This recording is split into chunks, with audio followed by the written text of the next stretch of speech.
Assalamualaikum dan salam sejahtera. Nama diberi Muhammad Adi bin Jolhi, nomor matriks D202010955652. Hari ini saya akan mengupas mengenai isu yang sering menjadi buah mulut masyarakat kini, iaitu penipuan atas talian ataupun skamer. Kes penipuan atas talian ataupun skamer merupakan perkara yang tidak asing lagi bagi masyarakat di Malaysia. Kes ini sering menjadi tajuk utama yang terpampang jelas di media massa juga media cetak. Hal ini demikian kerana masyarakat kini telah diberikan penderahan terhadap media pembelian barang secara atas talian yang sangat memudahkan proses pembelian barang serta menjimatkan masa. Oleh kerana mereka selesa membuat transaksi secara atas talian, perkara ini akan menyebabkan mereka sangat terdedah kepada risiko untuk ditipu. Mangsa-mangsa yang terpedaya ini tertarik akan iklan maupun pujukan penjual yang menawarkan pelbagai jenis tawaran seperti diskaun, pakej murah dan barangan borong kepada pembeli untuk meneruskan pembelian. Pujuk rayu dan kata Malaysia yang diberikan hanyalah salah satu daripada modus operandi penipu dalam usaha memanipulasikan mangsa untuk melakukan apa yang mereka kehendaki.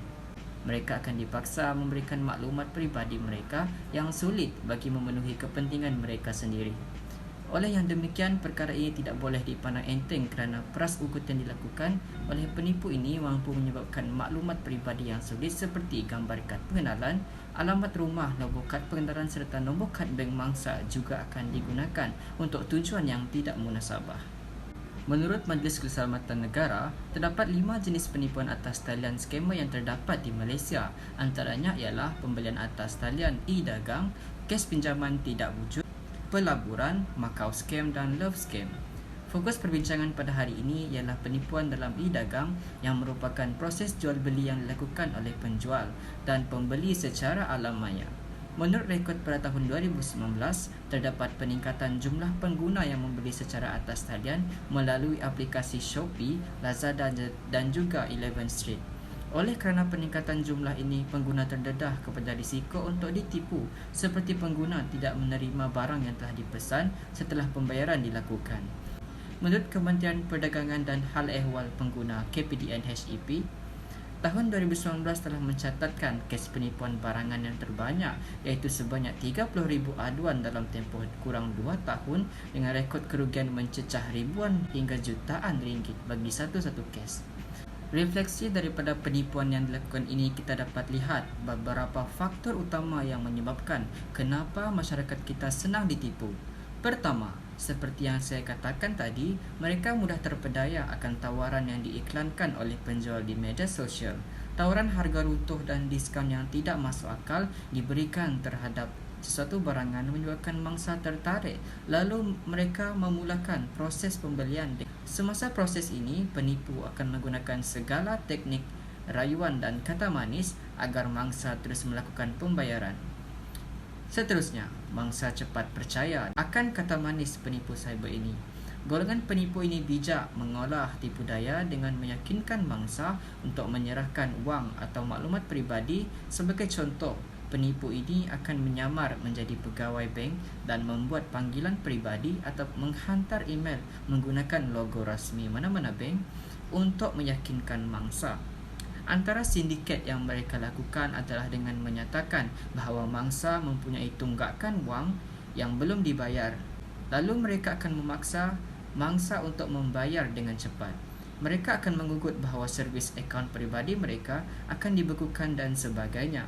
Bukan itu sahaja, mangsa juga terlalu panik dan gelabah kerana menerima panggilan yang seakan-akan rasmi yang realitinya palsu daripada pihak polis.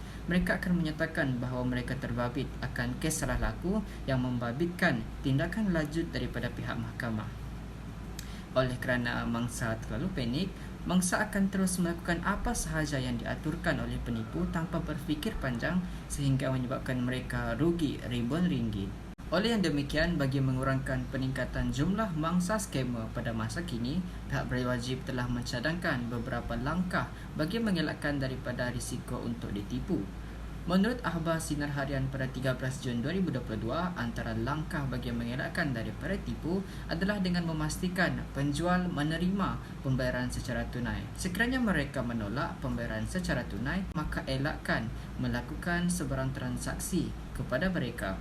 Seterusnya, tidak memuat turun apa-apa aplikasi ke dalam telefon ataupun komputer riba daripada sumber yang tidak pasti kerana bimbang skamer ini sengaja menggunakan aplikasi itu untuk memancing data sulit yang terkandung dalam gadget mangsa. Bukan itu sahaja, mangsa juga perlu memastikan bahawa mana-mana pautan yang diterima daripada pihak tidak dikenali, tidak ditekan secara langsung, seharusnya abaikan sahaja. Selain itu, pengguna juga tidak memaparkan atau berkongsi nombor telefon peribadi pada mana-mana media sosial seperti Facebook, WhatsApp dan Twitter. Sekiranya pengguna tidak berbuat demikian, mereka akan menjadi sasaran yang mudah bagi penipu-penipu di luar sana. Dengan kata mudah, solusinya pengguna perlulah mengambil langkah berjaga-jaga dan berwaspada akan ancaman skema ini. Seterusnya, menurut Harian Metro pada 13 Jun 2022, golongan 51 tahun ke atas atau warga emas cenderung terpalit dalam kemelut penipuan dalam talian ini.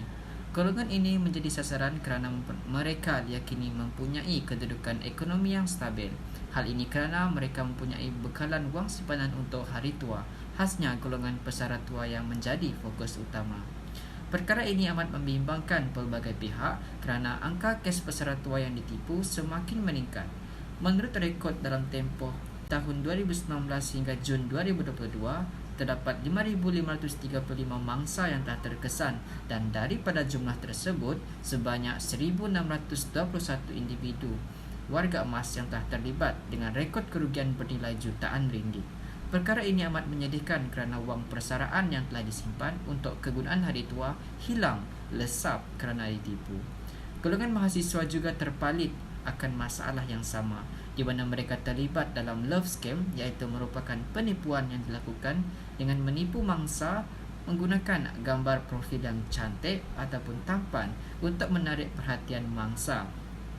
Modus operandi mereka adalah dengan menawarkan kata-kata manis dan janji yang berlebihan.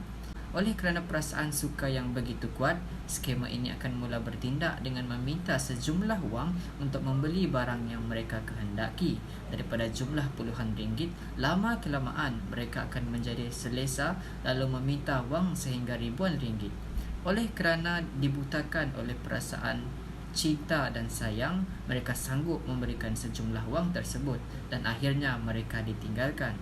Hal ini jelas menunjukkan penipuan dalam talian ini boleh berlaku kepada sesiapa sahaja, tidak kira umur dan status. Tipu helah dan modus operandi mereka yang di luar kebiasaan fikiran masyarakat menyebabkan mangsa tertipu dan rugi ratusan hingga ribuan ringgit.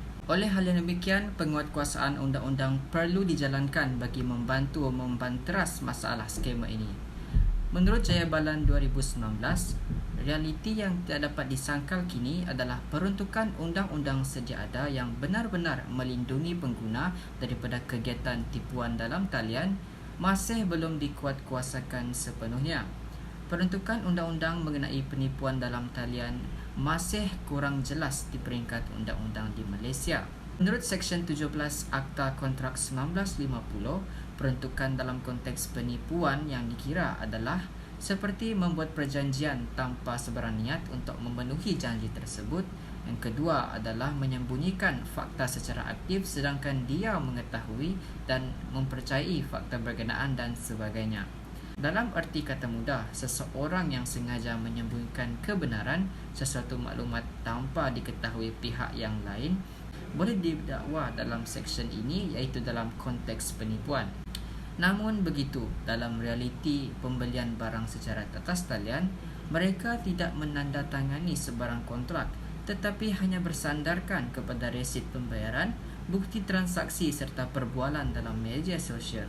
Oleh itu, agak sukar untuk penipuan ini untuk diselesaikan di bawah undang-undang kerana memerlukan bukti yang kukuh dan relevan. Dengan peningkatan mangsa penipuan dalam talian ini, menyebabkan langkah yang proaktif dan efektif perlu dilaksanakan. Kita tidak mahu lebih banyak lagi mangsa yang bergelut dengan masalah yang sama. Semua pihak perlu memainkan peranan masing-masing agar tidak terjerumus ke dalam perangkap skema ini. Khasnya, pihak kerajaan sewajarnya ambil maklum situasi dan cabaran semasa yang dialami oleh masyarakat, lalu memperkasakan dan menguatkuasakan undang-undang yang berkaitan supaya sentiasa relevan dengan cabaran semasa. Dengan itu, sekian, terima kasih.